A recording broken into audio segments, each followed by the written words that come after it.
comprenez que les persécuteurs peuvent venir garer les bus dans un établissement et enlever 300 élèves avec les enseignants pour partir les convertir de force à l'islam. Est-ce que c'est la foi? Ce n'est pas la foi. Une foi à laquelle on convertit par l'âme.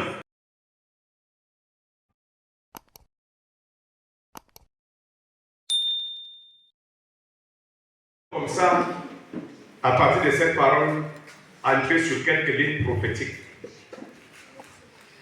Parce que quand nous parlons de la prophétie, nous parlons des choses à venir. Et parfois, ces choses à venir découlent d'abord des choses du passé ou du présent. L'Église, à travers le temps, c'est-à-dire depuis le départ de Jésus-Christ, a connu des très grands moments de persécution. Et cela n'a jamais éteint l'Église. Tout au contraire, la persécution est comme l'essence qu'on ajoutait afin que les gens prient davantage. La persécution de l'Église, aujourd'hui au Cameroun, comme dans les pays d'Afrique, sont montées jusqu'à toucher le cœur de Dieu. C'est la raison pour laquelle le Dieu véritable qui est invoqué en Afrique est descendu. Je voudrais te dire, le lion de la tribu de Juda est entré dans le jeu. Au vu de ce qui se passe contre l'Église en Afrique, le Dieu de la tribu de Juda, le lion de la tribu de Juda, a décidé de s'élever et de faire éprouver la terreur à ceux qui ont l'intention d'éteindre l'Église.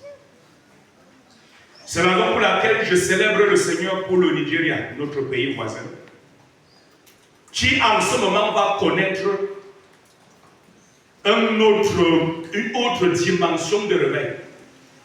On a toujours dit que le Nigeria est beaucoup avancé dans la foi, c'est vrai. Mais là-bas aussi, depuis plusieurs années, la persécution est à son comble. Un jour, alors que j'étais encore chrétien à Bonabé, un de nos pasteurs a pris l'avion pour aller au Nigeria parce que les écoles théologiques du réveil étaient plus du Nigeria même que du Cameroun. D'ailleurs, ça reste un défi pour le Cameroun aujourd'hui et surtout pour nous, parce que nous devons construire les universités pour enseigner la parole de Dieu. Donc je voudrais dire que quoi?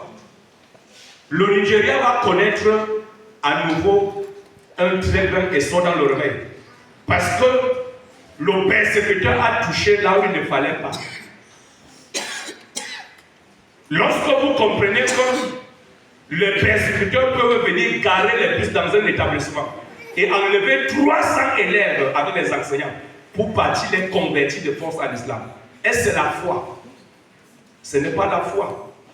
Une foi à laquelle on convertit par l'âme, c'est la foi de la peur. Et ça ne répond même pas aux normes de l'islam proprement dit, créées par Mahomet. Donc ces extrémistes vont rencontrer le Dieu de l'Église. Parce qu'au Nigeria, on va avoir des vagues d'arrestations de tout ce groupe d'États maléfiques qui, au lieu de servir Dieu, détruisent le genre humain.